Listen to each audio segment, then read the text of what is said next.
Ooh, how can I see the live too? Like, if you go to, yeah, go ahead. yeah. I was just going to say youtube.com/makinggeekspodcast.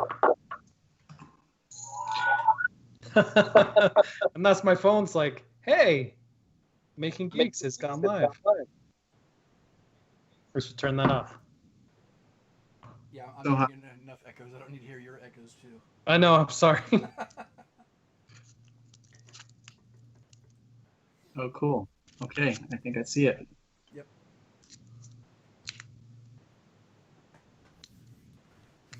All right. I should probably bring up my actual screen there. Okay. Yeah.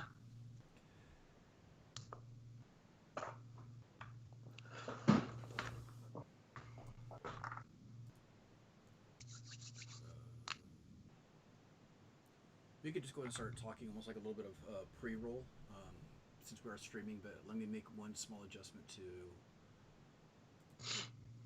my screen here.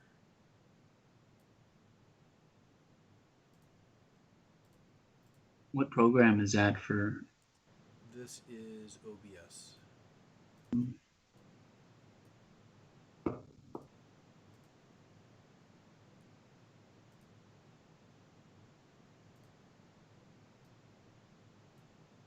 Sean is very quiet. Because I'm trying to remember how to do some things. Oh. Like, Sean is quiet in terms of like volume, or he's just not saying a lot? Hello, is this better? Volume. Volume. All right, I'll try to fix that in a second here while I... Is this better? No.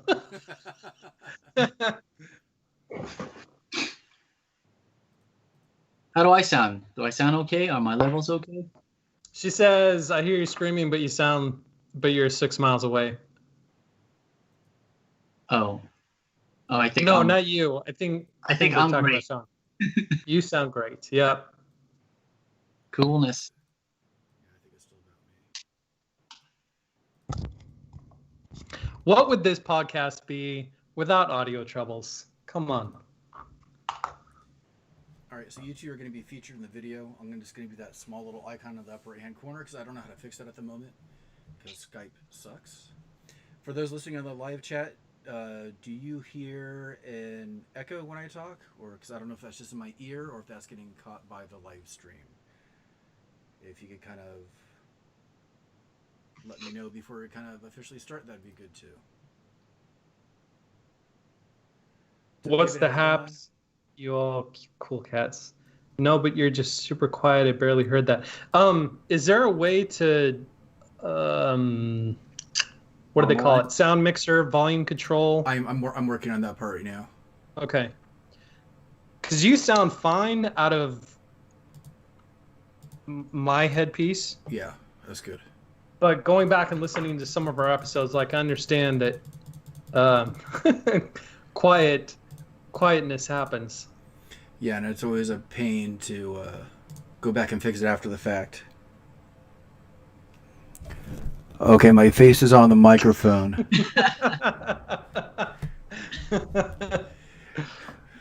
Wes usually takes care of all this, so it's... Okay, that's better. Perfect. Well, if it works for the audience, that's all I care about, because I have two of me talking in my ear. I guess I'll just deal with it. Is there a latency when the person talking to your ear, the version of you? Yeah, I'm going to take a look at that right now. It'll have to compete with all the other voices in my head.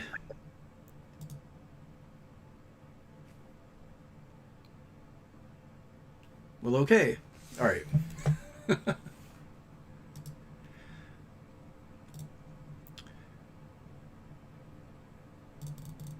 Hello. All right. Hello. Have you done podcasts before, Andrew?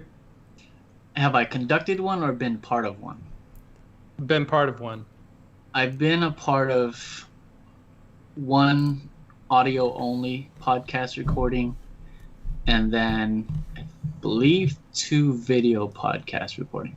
Because like, I think I remember you were on one when the Game Boy came out, right? Yeah, So we're talking about that. Brandon with Make or Break Shop. Yeah, Brandon Cullum. Okay. Yeah. The Make or Break Shop. That's the one. He's really good about getting people, getting people in general, but getting people especially after like big builds to talk about their builds. Yeah. So I wasn't surprised right after you got done with that Game Boy to see that you were on the Make or Break podcast. Really? Like, yeah, it was fun. It was exciting. I don't do this much, so it's all new to me. All right, I think we're officially set. Howdy. All right, what's up, folks? Welcome to the Making Geeks podcast, the podcast for makers, dads, and geeks. Today we got a special guest with us. We have Andrew from AGduzit. What's up, Andrew? Hey, what's up? you weren't going to add the subtext of maker, fabricator, courtroom magician. You just did it. Okay, there you go. There it is. Yeah. So you guys been this week? I have been pretty busy trying to work on some backlog of projects because my job kicked in, and that put me out of making commission for maybe 2.5 weeks. So a lot of catching up to do. Very good. Yeah. In the middle of that, it's just so hard to work in the hot shop. I'm saying hot like it's 85. That's hot for me. I could probably spend 1 hour at a time, take a half-hour break, and then go back at it again. Come down here to Ontario and you get a little bit warmer. I have an outdoor shop, so my shop is around, 100 degrees today? Oh, man. So when you say shop, what you're in right now is your shop, is not your shop? This is my tinker shop. Okay. 3D printing, electronics, audio, video stuff. What you see behind me, I guess, is kind of accumulation of over 15 to 20 years of stuff that I still go shopping in because you never know when you're going to need it. I might have like 5 or 10 Firewire 800 and 400 cables. So pretty soon you're going to be like Adam, where you're just going to have this huge shop full of stuff, and you're going to build the most random things, and you'd be like, I need a 6-gauge copper wire from 1943 flashlight. It's right There over it is. here. Yeah. Yes, I know exactly where everything is. That's the difference between me and others. I know exactly where every single cable and adapter is in my shop. So I don't feel like a hoarder because there's going to be a use for it one day. It may take 1 year or 5, but I will find. Actually, I do an annual purge though. I get rid of like 1 cable from each bin that I have. It makes me feel better about reducing. 1 cable. 1. Done my due diligence there. Man. So for our audience out there who isn't familiar with your work, do like a quick introduction of yourself. What is it you do? What does you like to make?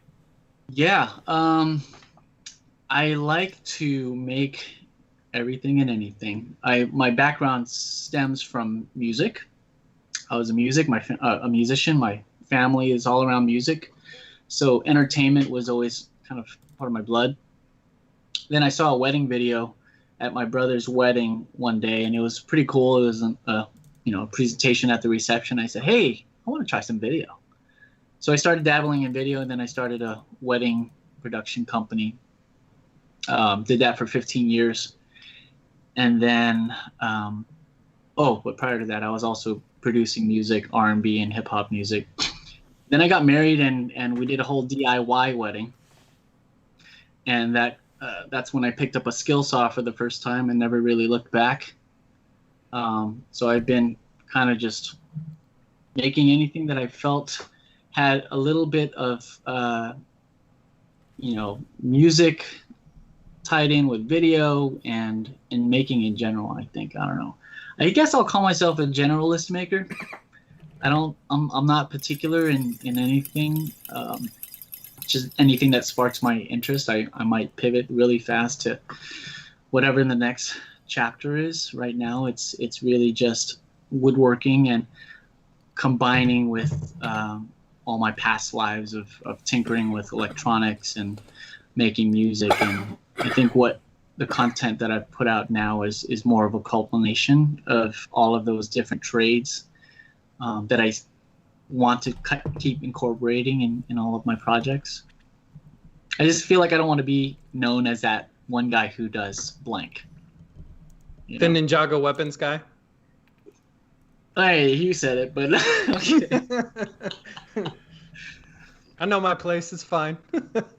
Hey, man, then you're gonna be the Zelda house guy, or Link's house guy. Yeah, that'd be cool. Stepping away from Ninjago would be fantastic. Yeah. But yeah, I actually, the first time I found you on Instagram was actually through Jen Woodhouse, because she what is it? I can't think of words. Rebroadcast, not rebroadcast. Shared. She shared your doghouse and was talking about how cool your doghouse was, the modern doghouse. And I was just like, holy crap. Like, I would want to live in that doghouse. The doghouse is so good. And then I found your stuff and I'm like, oh, you're cool. You're definitely cool. I'm so glad I followed you. Thanks, man. Yeah, that doghouse was a big project. And what's funny is that I didn't spend as much time designing it. It kind of just, it was one of those things where, hey, let's make a modern doghouse. Then we start Pinteresting and searching for stuff. And then 2 hours later, I'd sketch something up in SketchUp and then just kind of went gung-ho in it. Yeah, but that was a lot of fun. There was definitely a lot of traction and got a good taste of a little bit of virality with that modern doghouse. Yeah, it's gorgeous. I mean, it looks like super professional. Like, you know what you're doing. There was a lot of testing, I can say that. There was a lot of kind of building as you go. I wasn't expecting to put linoleum flooring on the base. Did that for the first time. The rooftop is still completely removable. It's not even screwed down because it's heavy enough to hold everything down. I didn't put sealing on the wall, sealant on the base of the walls, but despite having gone through thunderstorms, it still held up. So I kind of got lucky in certain things. Plus, it's partially covered by the awning when it's outside, and it's on a deck. So if there's any water, it just goes right through the flooring. I guess the most important question is, does your dog actually use it? She actually does. As of maybe 2 months ago, she's been staying there. If she's out for more than half an hour, she's an indoor dog, but if she's out for half an hour, I'd say 15 minutes of it would be napping in the doghouse. So that made me feel good. That's good. That's cool. Yeah. She used to bring poop into there. And, just kind of like a sign that says, hey, what did you build this for? Because I'm an indoor dog. But once I started cleaning it out, she finally got the picture and is actually using it.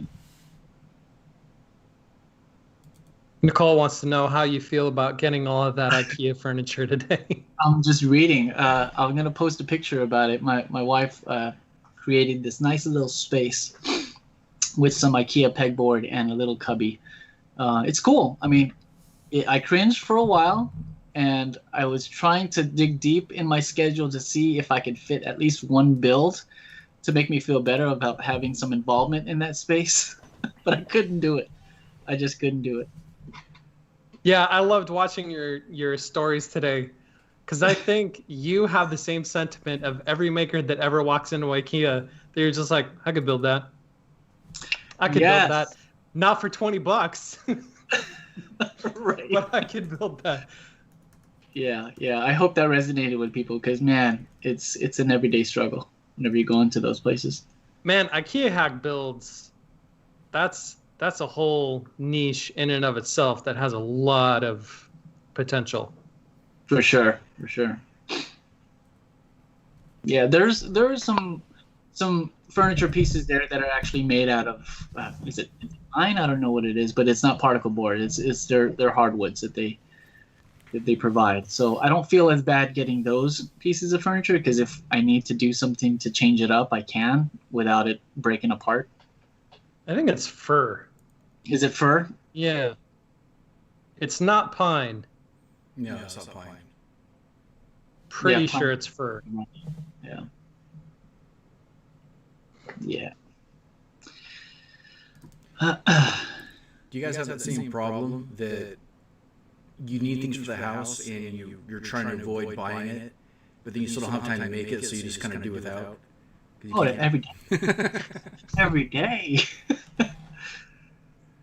and it's funny. You say you don't have time. You know, you say you'll do it someday. And then when that time actually comes where you have time to do it, it takes you 30 minutes. And you're just kicking yourself because, like, I was thinking it was going to be this giant project. I was going to make content out of it and everything. And then you just hunker down and spend 30 minutes making it. And it was like, what the heck? To do this more often. Yeah, we're looking at kitchen islands. And every kitchen island we look at it, I'm like, I could build that. I could build that. Not tomorrow, but I could build that. Yeah. So it's probably going to be one of those things that's like we've done without, and it's hard because I know I could build it, and I could build it out of better material than what we could buy it for, but not for as cheap as we'd be able to buy. Probably not as cheap as we'd be able to buy it. Yeah. So it's a trade-off. What goes through my mind in whenever my wife asks me to build something just to make life easier in the house, a whole bunch of things go through my mind like, okay, can I build this in a way that eventually we can make it something that we can sell, right? There's always a business aspect for me. I always throw in the business aspect to it. And then I may create a business plan or a shortened business plan just for this little product, even if it's just a little iPad swivel stand, you know? And then the more time I spend on it, then the excitement of making it just kind of fizzes, and then it's on to the next idea. So I feel like I might have some kind of ADD. I don't know. Maybe. I got to show you what my backlog looks like of when I get to it. Projects. It's just way too many. Do you find that you have more ideas than time to do them, or? For sure. For sure. So creativity is obviously not a problem for you. I don't think it is. No, I think if you throw an idea at me, I'll come up with 2 or 3 different ways to spin it or something. But yeah, I love that, but I also hate that I just don't have time to do it. But I will write it down. I'll pull up my notepad. I'll record it in a voice memo or something, just so I can have it and feel good about never losing it. But I've been doing that for years, and I've only and subconsciously it's like I record it into my phone for that inevitability where I would see a product of the same thing on a commercial somewhere, and somebody else did it. You guys ever have that? Like you have an idea, and then you see it in a commercial one day, and like, that was my idea. I should have done that. I think it's funny when you have an idea or you see your friends making things and then you go to Target and you see those exact same projects. Yeah. TJ Maxx, Home Goods, all of that stuff. Well, I mean, when they catch wind of a trend of, there's people that work for those department stores whose sole purpose is just look at Pinterest and Etsy and see what's trending, and then they say, hey, this is what's trending. Let's make this product, and then next week it's out on the shelves. That's insane. Yep. So we're going to see link playhouses in catalogs now. Man, I don't know. I'm putting together the instructions for this, which it's been fun because I'm trying to make them look like the old instruction manuals from Nintendo games. So having the little cartoon characters and the bubbles and little side pictures and the story, in the beginning with the little seal. I'm trying to make it look as authentic as possible, and it's been fun to put together. And every time I work on it, I'm just like, I hope somebody doesn't steal this and try and resell it. I know it's the internet and stuff like that happens all the time, but I'm just like, I have put so much freaking work into this. It's going to be like 70 to 80 pages long. Wow. It's going to be a book, but it's going to show you how to make a pretty rockin' playhouse, all Nintendo style. Are you leaving any parts of the build like up to, customization? Like you can use this material or you can do this or whatever you want to build this brick trim or something like that. Yeah, I mean, it's as far as the decoration of the playhouse, that there's not like step-by-step tutorials in there. Everything that's in the instructions are the framing, the wrapping, all that other kind of stuff. Everything from the floor to the ceiling to the chimney, just all of it. But in terms of like the specific decoration that is going to go into the playhouse, especially for like what I'm putting in my playhouse, I haven't put it in there. Just because it'd probably be like a 150-page instruction book if I put all the details of what you can put into this playhouse. Sean and I were talking about this a little bit before you jumped on earlier, is that in terms of this project, I could have stopped already, but I want to put like so many cool little details into it that hopefully will just push it that much further into the realm of awesome. Yeah. You have to. I get to that point in every project too. Like you can get it to a point where it's what you expect, and then you have to take that extra step to the unexpected. Mm-hmm. Yeah, so like the weapons mounts that I'm building, they're going on the inside. I'm doing hand painting trim of all of these like fancy Legend of Zelda designs on the inside of the playhouse. Just trying to make it look as cool as possible. I want so much Instagram fodder out of this playhouse once it's done that I'm just like, yeah, gotta take that extra step. Gotta put that, one little touch in it to make it that much cooler. Honestly, I think it's awesome as it is now, and it's not even done. We've hung out in that playhouse like almost every night, having like game night, movie night. I fell asleep in it last night. So it's been used, and it's not even done yet. It's fantastic. Yeah, I was in the same realm when I was making the Game Boy, and there's just so many features that I could have added, and the challenge was supposed to end a month earlier. And when they extended it for another 30 days, I'm like, now I can add everything I wanted to add. Imagine like if it ended in early April, I think the first week of April was the day to submit your projects. Like it probably wouldn't have the wooden volume wheel. It would have a wide screen instead of the traditional square screen that the Game Boy has. It wouldn't have a Bluetooth speaker feature, and then a built-in battery. Yeah, so, but not that I'm trying to cut you off, but this is the Making Geeks podcast, and you made a ginormous Game Boy that looks like it's out of the 90s. It's got, you're pulling it out. There it is. Look at that. It's making a cameo. If you're listening to the podcast right now, please go to YouTube or go to Instagram and find the pictures of this project, because it is phenomenal. Insane. I love this thing. I feel bad. A little like backstory is like how this started as like an idea up until the product that you're like literally holding on to right now? Yeah. So if you remember, this was part of a maker collab challenge. So you had to partner up with somebody. 2 or more people needed to come together to make a project that, and the theme was to make you, something that you loved from your childhood. I didn't know about this challenge until Ricky Sayeda from Established 1981 reached out to me and asked me if I was interested in partnering up with him. So the Game Boy was pretty much his idea, because he had an idea of a design that he wanted, but he wanted me to kind of come in and make it come alive. So if you guys follow Ricky, he has this, he's a badass woodworker.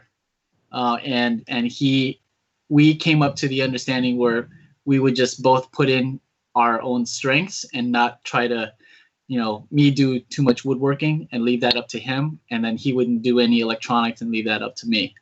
So it was 100% 50-50 in our skill set, in our strengths to put this together. The designing of it was, I found a 3D model of the Game Boy online, downloaded it, and then started skinning it according to a pattern that he sent to me, and sent it to him. Hey, does it look like this? He's like, yeah, wait, the squiggles are too big, make it smaller. So we would have this collaboration where we would really need to fine tune this down to the fonts on and the volume wheel size and everything.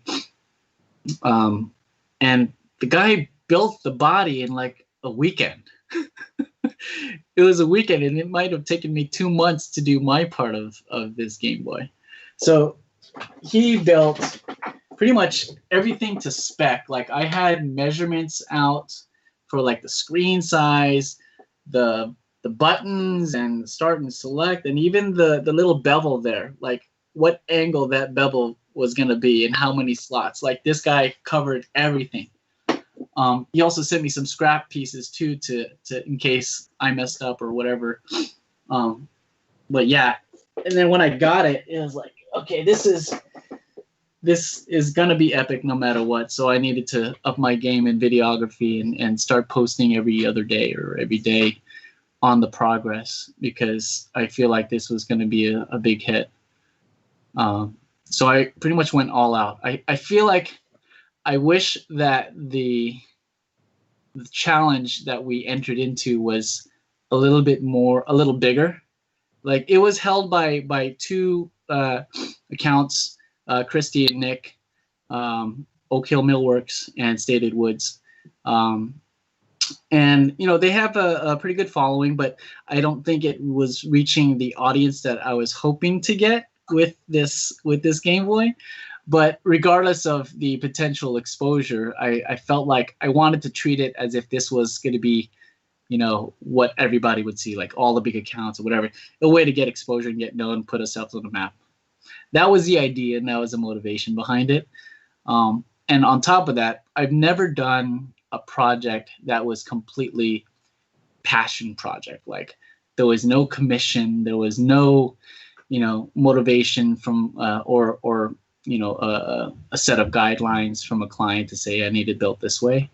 And that was another reason why I wanted to put heart and soul into this thing, because it was no holds barred. It was, you could build it however you want to. So I was trying to stretch, my skill set on every aspect to build this thing. It was a lot of fun. I'm going to say so do you have any plans for a follow-up? Like the game? I don't know. I think, I can, but I think like it might be one of those projects where it's just a good one-off kind of thing, at least in that area. Game Boy, when you hear the word Game Boy, that would be the only thing. Like, you know what I mean? Maybe a Nintendo, the NES system. I think you made something, right, Sean? Oh, that was what? Okay. One or the other. Okay. Yeah, I mean, I don't know if there will be a follow-up. I still need to make the freaking full-on build video for that thing. I don't know, over 25 hours of footage on that build. And the way that was that right? I don't want to do that. My problem also is that I've been editing for 15 years, so I would spend my editing to shooting ratio or editing to finished video ratio is maybe 2.5 hours of editing time per 1 minute finished video. So right. I would expect at least 50 hours on editing this to get it to a point. I was talking with a few folks about how I should release this. Do I put out a 20-minute video, or do I parse it out into multiple stages, or do I have it kind of each video focus on a certain aspect of it? Because I can go about the laser work on the Game Boy all day on one video itself, then another one on the electronics, and then another one on the woodworking aspect. Then I can throw in some of Ricky's clips. But I don't know, I'm stuck in this debate on how I should do it. But, you know, as with anything, it's one of those things where you just need to sit down and just do it. Yeah, Right? this is a debate that I have had ever since I started the Playhouse, is trying to figure out if I'm going to make one long video or if I'm going to make several broken up videos talking about different aspects of the Playhouse, like the framing, the wrapping, the finishing, the decorations, the weapon mounts, the 3D printing of the bows that I'm working on right now and stuff like that. But Josh, who works with Bob at I Like to Make Stuff, they've had a lot of experience in putting out longer form content and serial content, especially when it comes to like the R2D2. I don't know if you follow their work, but they're building an R2D2 from scratch and have put it out as a series.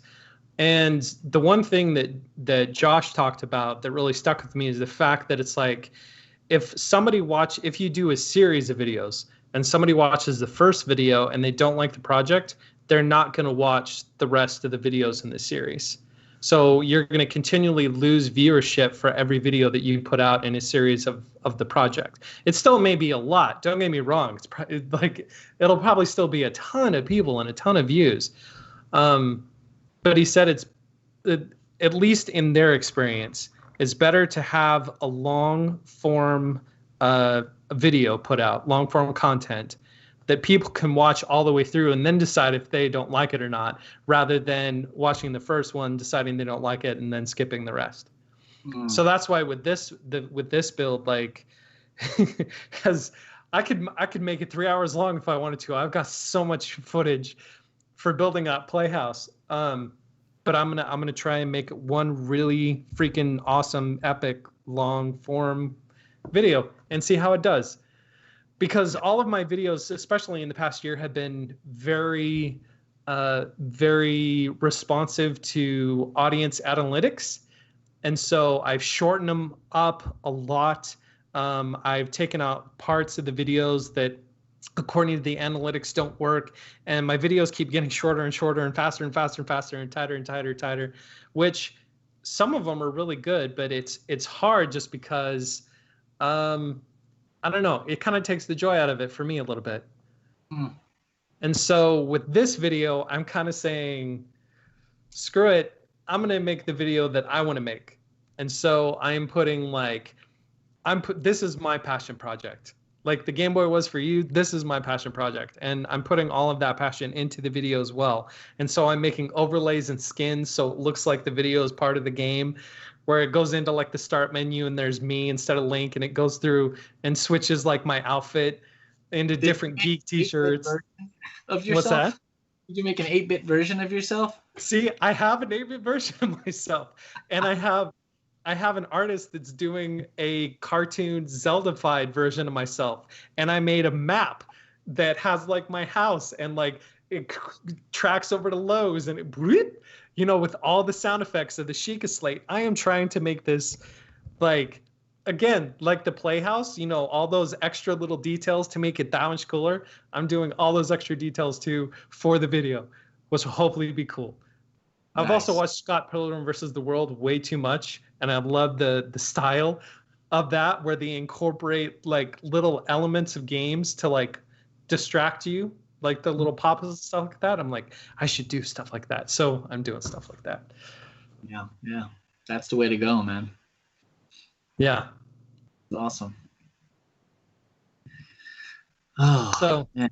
we are the podcast for makers, dads, and geeks. So we kind of talked about your geekness a little bit. What about you? You are a dad. I am. Okay. So I have a 14-year-old daughter who lives with her mom from a previous relationship. So I see her probably every other weekend, or I try to. And then I have my 4-year-old son, who I hear running upstairs back and forth like he's running a marathon, but sprinting the entire way. Parenting, fatherhood, I love it, but I need my time every once in a while. I don't know. I feel like it's one of those things where I feel bad for looking forward to when school starts up again. I'm sure I'm not alone, but but it's a joy. I mean, going back to just the fun part of it, it's a joy watching them. My son's a little mini me, and then my daughter is always trying to say, "Hey, what are we building today, Dad?" You know, those kind. Yeah, those memories of I love to be able to create the memories that I had when I was with my parents. My dad was kind of a maker himself, and me stealing his chisel set to make some stuff at 1 a.m. Because he'd get mad at me for even getting near any of his tools. Same thing with his music equipment. Like, I would love to be able to catch my son or my daughter in the shop trying to make something. And of course I'll get mad at them, but I'll be like, turn around, I'm like, yes, they're taking rings. Yeah, it's a wonderful feeling to be able to see them have their little quirks and stuff that I never even realized, but my wife reminds me of all the time. Like, that's exactly what you do. You do exactly that. I'm like, no, I don't. And I catch them, and it's surreal, man. That was cool. And I see that your son is he Spider-Man a lot of the times? Every day. Okay. Every day. When he's mad, he's Hulk. So when he gets mad, he does a Hulk smash on the floor. And then he pants for a couple of seconds just so we can feel the impact of his anger. And then we ask him, is he done? He says, one more Hulk smash. And he's kind of playing along by that time, so the anger part is already gone. But yeah, he tries to be Spider-Man every single chance he gets, from his face mask to the larger face mask, which I borrowed to go into a liquor store one day to buy some food because I didn't have my mask with me, and he got mad at me for wearing it. But he loves to play dress up all the time to pretty much every Marvel character. His new distance learning station is now plastered with Black Panther, a bunch of Marvel characters. He loves it. I don't know. He has an endless amount of energy all the way to the point where he sleeps. He might Hulk smash in his bed after we already say goodnight to him, and we can hear him, from next door, and he's still Hulk smashing on his headboard or something. And then all of a sudden it stops, like just like that, and then he's out. Yeah. Yeah. My daughter calls me every day, and she almost has feels like she needs to talk about something making, about making something, or Dad, what if we shoot a video on, like, she has some pretty cool ideas too. And she's now at that age where some of the ideas would actually make sense, and it makes me think twice about, hey, we can have a little think tank, and maybe I can have you come over and we'll just brainstorm some real ideas. She started a TikTok, she started a YouTube channel, and like, I feel like I'm getting intimidated here. Hey, don't discount or discredit kids' ideas. It was never my idea to do anything Ninjago. But my son one day is like, you need to make me a sword of fire. Can you make me a sword of fire from Lego Ninjago? It looks like this. Here's the piece. Can you make this? Here, ready, go. Okay. It was never my idea to do that, and now I'm the Lego Ninjago guy. No, it's beautiful, the fact that yes, we can have our kids would come up with new ideas, and the first thought would be like, yeah, okay, one day. And then when you actually get to it, like when you find yourself having fun doing it, and then it takes off on the content world, like, oh my gosh, what else you got in your head there? So is there projects in the near future that are related to or for your kids that you're really excited about? Not right now. I think because I have a lot of commission projects still in the works, I always tell my kids that if they have a new idea or something, I would tell them to write it down, and then then we can come back to it. So my daughter has kind of like a booklet of ideas that she might have pitched to me one day that I told her to write down later, so that when Daddy does have time, we can explore it. But nothing on the horizon right now as far as projects that they wanted to have done. If there was ever anything, like, it would be something that I could make in half an hour. Like my son wanted a wooden sword one day, so I made like a 14-inch sword on the CNC. One of those things that then they'll play with it for a month, and then it goes on to the next idea. Yeah. I love that making is kind of the basis for like a lot of the relationships that get built with their kids, at least like for a lot of us that are on the show. And even with the exposure of wanting to do a YouTube channel or any other social media, it starts being starts revolving around the idea of making as opposed to just trying to gain some sort of notoriety or celebrity. And I love the creating something of with your hands is kind of the basis for it, as opposed to all the other things that could be, attractive at that age. Right. Yeah, I love that. I want to be able to make some more projects, and it's so hard for me to make it 110% about what they want. We might get that tendency to throw in a little bit of like, oh, you know what? People would love this if you throw this in, and you change the color, and then your kid's like, no, it's not supposed to be blue, it's teal. But that's what everybody wants. I don't know. That's why I would be afraid to get into that. I feel like I'm subconsciously kind of limiting the scope of the project that they ask for, so that there is no kind of deviation, and both it would be mutually satisfying when the product comes out or whatever it is. I'm always thinking about products. See, that's the thing. It's not a product, it's a thing, right? So you say products. Do you have like a not full-time, but like a fabrication store that you run on the side?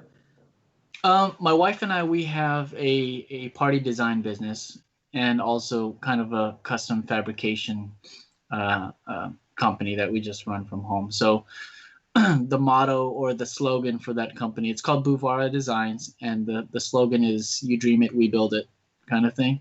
So we get a lot of random projects that have to do with woodworking, laser cutting, acrylics, and parties in general. We've been doing a lot of cake toppers, laser cut cake toppers, and then custom displays for dessert tables. Anything from like a giant Cookie Monster truck to a Noah's Ark kind of boat that houses desserts and stuff. So that's been kind of keeping us busy, and it gives me an opportunity to test out different ways to fabricate, whether it be 3D printed stuff or laser cut stuff, layering, or new woodworking techniques. So I'm kind of using our side business as a means to venture out into other techniques and fabrication techniques. The good thing is that the clients that we get are understanding of that there is no one way to make something, so that there is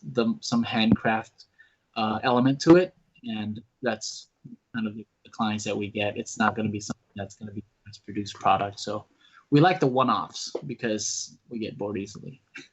Yeah, I remember back, in the before times when my daughter was selling Girl Scout cookies, I showed them the Cookie Monster cart, and they're like, we want something like that. And so that's why, if you remember, I came to you and I was like, hey, I have this idea.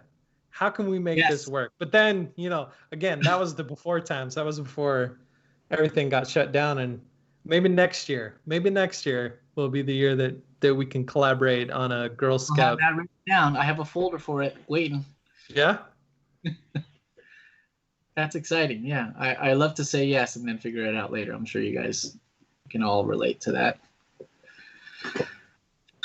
Almost sometimes to a detriment, like, and then you screw yourself later. So is there a piece of technology that you don't have in terms of making? Welding. I don't have a welder. I promised myself sometime this year I would pick one up. My dad has like 3 welders. He's like, if you think I'm hoarding stuff, you know where I get it from? From this guy. So he has 3 welders that he rarely uses. He has a mama, papa, and a baby. And I keep asking him, Dad, can I just borrow your welder? I got some projects that I could probably make enough money to be able to pay for the amount of money that you spend on these welders. Can I show you that you can make a business out of it? Because he's not doing anything related to business. So it makes me cringe because like he's got all of this good stuff, these tools, latest and greatest stuff, that's just sitting in the garage waiting for that day when he retires, and then he can finally make whatever he wants. But I don't know. Like he's given me a few tools, but they're usually at least 15 years old.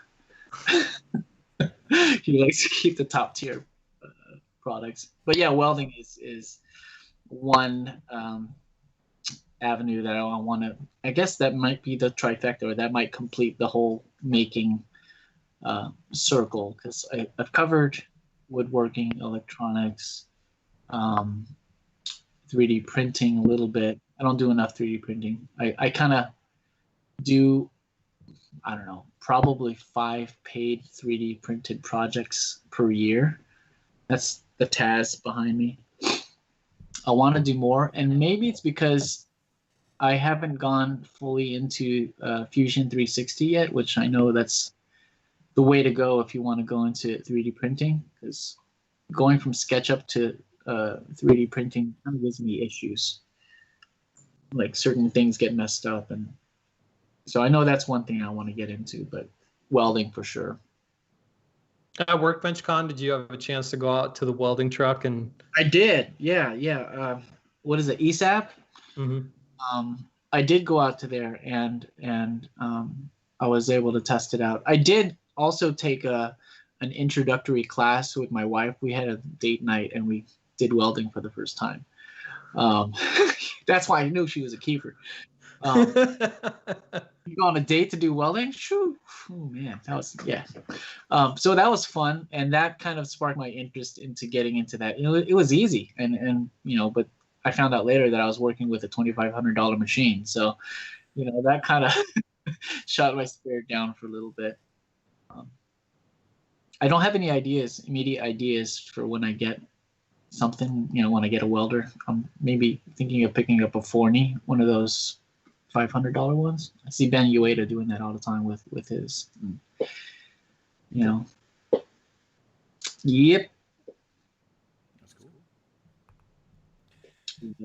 So we're in almost about an hour now, and we have kind of like a tradition on the show to where before we start closing out, we talk about whatever we've been geeking out for the week. So have you been geeking out about anything, or anything kind of like capturing your attention? Let's see. No, I haven't gotten into geek mode in a while because I'm still tapering off from work mode. The only thing I've been geeking out is just watching my kid geek out on stuff from, I don't know if you know the YouTube channel Ryan's World. I know of it. Yeah, like toy review and all Yes. that. I've tuned that out almost completely, but like every once in a while I might get something might spark my interest if it's like, you know, but will it float, that kind of segment of the episode? And I'm like, oh, I wonder, you know, I might tune in for a little bit. But I used to be a big gamer, and you know, we have the Xbox, we have a 360. That's how far back we go. And a Wii. So every once in a while, that's where I would go in to play with my son. But I feel like if I ever get into any more recent games. I might just spend eternity in there and get lost. So I don't know. I guess in the interest of time and to being able to maintain focus, I kind of stay away from anything that might take time away, you know. But it's not completely shelved. You've played that Game Boy quite a bit, right? I have. What's your favorite game to play on that Game Boy? Street Fighter. It's been Street Fighter for me. Yeah, and that's not a Game Boy game, but Street Fighter and Tetris. Mainly because I can play 2 players with my son. So we've been doing Street Fighter. He's like, I want the electric guy. Oh, that's Blanca. Anything geeky? Okay, there is one thing. Every day I may play some music on the piano. Did you listen to that one video that I sent to you, Donovan? Is the fairy thing? I just learned that, and it's so hard. I don't think you could play that with 2 hands. No. The way Most that of Nintendo stuff is super hard on the piano. Yeah. You're like, oh. But it's a challenge. So I spent maybe a good hour trying to see if I play it slow enough, I might be able to hit all the notes on the piano for that fairy song. Even from the beginning. So yeah, I never get tired of playing Zelda songs. I know I can play better. I might change up, a different way of playing something. Every time on that note, we still need to work. We still need to make that music video. Yes, for sure. Again, the before times. I'm totally down. In case you, I just wanted to say something in case you had forgotten about it. Nope, still here, still in here somewhere. Good. Donovan, what are you geeking out about? Man, I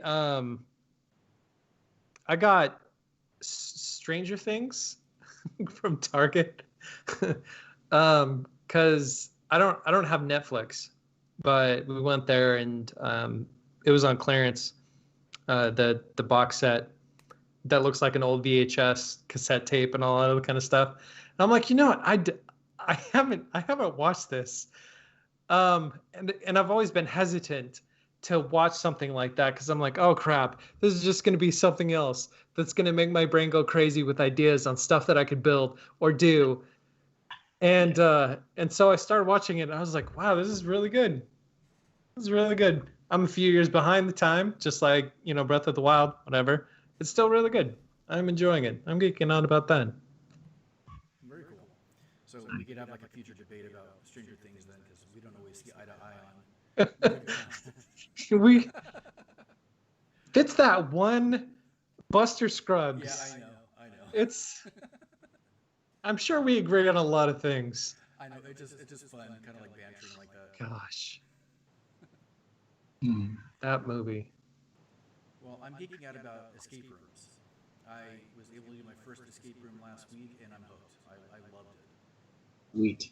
Yeah, it was a called like Sherlock Holmes study or something, and it was a ton of fun. I did it with my wife and kids, and it was kind of nice. We were the only ones in the entire place, so we had the entire place for ourselves, and we got a preview of a couple of the other rooms that were really impressive. One was almost like a semi perfect recreation of like a sub you have to escape from, and there was an elevator escape room and some others too that were really cool.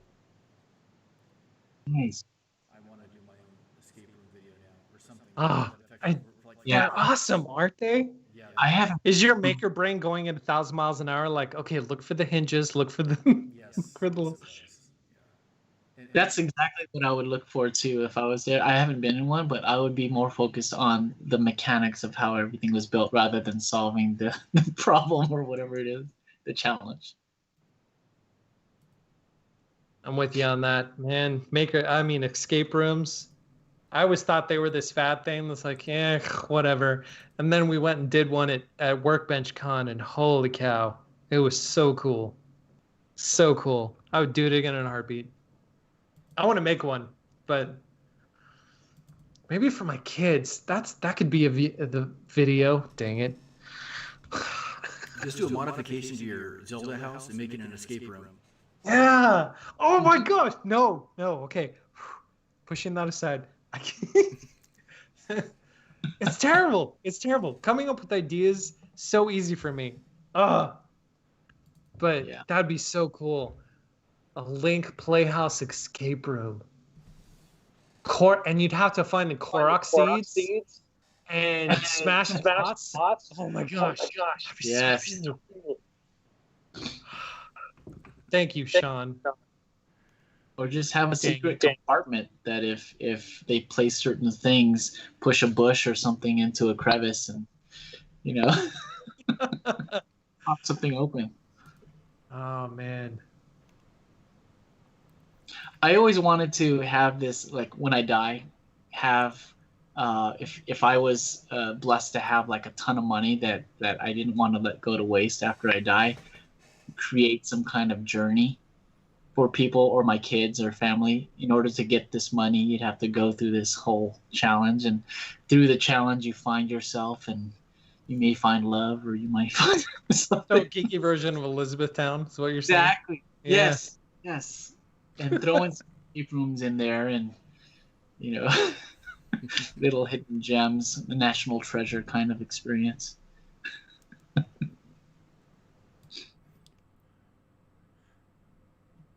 That would be really cool.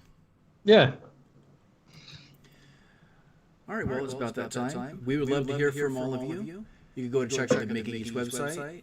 You have a contact page where you can get in touch with us directly, and you listen to all the past episodes right there on the homepage on makinggeeks.com. And all of us are on social media here present. Sean is found over at Geek Builders. Andrew is found at AGduzit. That's DUZ. On Instagram. Are you on any other social media platforms? You on TikTok yet? I do have a TikTok. I do have a YouTube. And I don't have a website yet, which is something that's in the works. So you can find him over on all of those platforms. And you can find me at Once Upon a Workbench. And we would like to say thank you to our Patreon supporters. I don't have the official list in front of me, but I know that Clinton. We get way too much feedback right now. Donna, why don't you go and close it out, because my audio is all scrambled. I don't have the list in front of me either, but thank you to everyone who supports us on Patreon. You don't understand how cool it is that there are people out there in the world that like this random assortment of audio problems and people talking about geeky things enough that they are willing to support it. So for all of you that do that, thank you so very much. And for everybody out there, we do this every Thursday night, almost every Thursday night at 8:30 Central, 9:30 Eastern here on YouTube. So if you want to come hang out with us live, join the chat, hang out with other people, catch up, whatever, come and do that on Thursdays. If not, then this podcast comes out on your podcast player of choice on Friday or Saturday. And like Josh would say, from all of us to all of you, have a fantastic week. Take care, everybody. Bye-bye.